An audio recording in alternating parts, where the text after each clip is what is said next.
आज ही Doubtnut app download करें। Doubtnut पर होगा अब आपके सभी मैथ्स, केमिस्ट्री, फिजिक्स और बायोलॉजी डाउट्स का सफाया। बस अपने क्वेश्चन की फोटो खींचो, उसे क्रॉप करो और तुरंत वीडियो सोल्यूशन पाओ। Download now. यहाँ पर हमसे पूछा गया कि फर्टिलाइजेशन के बाद ओवरी इनमें से किस स्ट्रक्चर में डेवलप होगी। तो यहाँ पर सबसे पहले हम समझ लेते हैं कि ओवरी होता क्या है। जो एंजियोस्पर्म्स होते हैं उसमें फ्लावर सेक्सुअल रिप्रोडक्शन का यूनिट होता है, और इसकी अगर मॉर्फोलॉजी को हम देखें तो 4 वर्ल्स इसमें प्रेजेंट होते हैं, या हम कह सकते हैं कि 4 रिंग्स के फॉर्म में इसके सारे ऑर्गन्स अरेंज्ड होंगे। तो आउटर मोस्ट वर्ल्ड जो इसका होता है उसको हम कैलिक्स का नाम देते हैं, जिसमें ग्रीन लीफ लाइक मेंबर्स होते हैं, इन्हें सेपल्स कहा जाता है। इसके बाद दूसरा वर्ल्ड हो जाता है करोला, जिसमें हमें brightly coloured leaf like petals मिलते हैं। फिर हमारे पास आ जाता है एंड्रोशियम।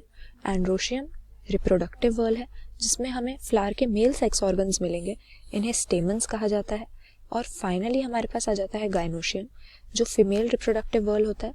इसमें हमें फीमेल सेक्स ऑर्गन्स मिलते हैं, जिन्हें कार्पल्स या पिस्टल्स का नाम दिया जाता है।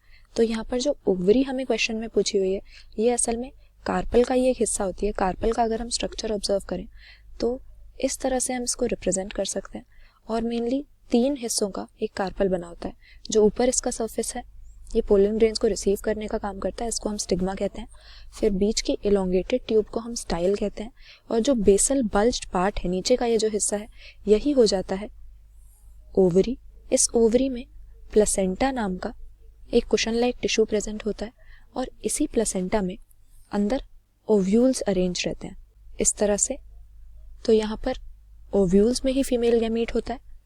तो ये सेक्सुअल रिप्रोडक्शन का एक बहुत ही इंपॉर्टेंट स्ट्रक्चर हो जाता है ओवरी हमारे फ्लावरिंग प्लांट्स के अंदर या एंजियोस्पर्म्स के अंदर।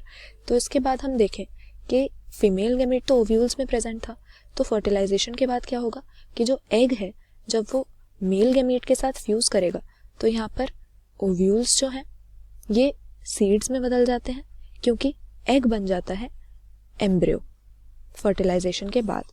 तो ये एम्ब्रियो सीड में एनक्लोज रहता है, और क्योंकि जो ओव्यूल थे वो ओवरी की वॉल में एनक्लोज थे, तो ये ओवरी फर्टिलाइजेशन के बाद राइप होकर बदल जाती है फ्रूट में। क्योंकि बाकी हम अगर अपने ऑप्शंस देखें, सीड यहाँ पर हमें दिया हुआ है। सीड वो स्ट्रक्चर है जो फर्टिलाइजेशन के बाद ओव्यूल से बनता है, ओव्यूल सीड्स में चेंज हो जाते हैं, और ये एम्ब्रियो को कंटेन करते हैं एक टफ सीड कोट के अंदर। फ्रूट वो स्ट्रक्चर है जो ओवरी की राइपनिंग से बनता है, क्योंकि पेरिकार्प जो हम टर्म यूज करते हैं, ये हम राइपन्ड ओवरी के लिए नहीं, बल्कि ये जो फ्रूट है इसकी वॉल के लिए यूज करते हैं। और स्टेमन्स तो हमने देख ही लिया था कि जो मेल सेक्स ऑर्गन्स होते हैं फ्लावर में, उसके लिए हम टर्म यूज करेंगे। तो यहाँ पर फर्टिलाइजेशन के बाद ओवरी गिवन ऑप्शंस में से कौन सा स्ट्रक्चर बनाएगा? फर्टिलाइजेशन के बाद ओवरी जब राइप हो जाता है तो ये फ्रूट में बदल जाता है, और इसके अंदर जो ओव्यूल्स प्रेजेंट हो जाते हैं वो बन जाते हैं सीड्स। तो यहाँ पर ऑप्शन बी हमारा सही आंसर है। क्लास 6 से 12 से लेके नीट, IIT, जेईई मेंस और एडवांस के लेवल तक 10 मिलियन से ज्यादा स्टूडेंट्स का भरोसा। आज ही डाउनलोड करें डाउटनेट ऐप या व्हाट्सएप कीजिए अपने डाउट्स 8400 400 400 पर।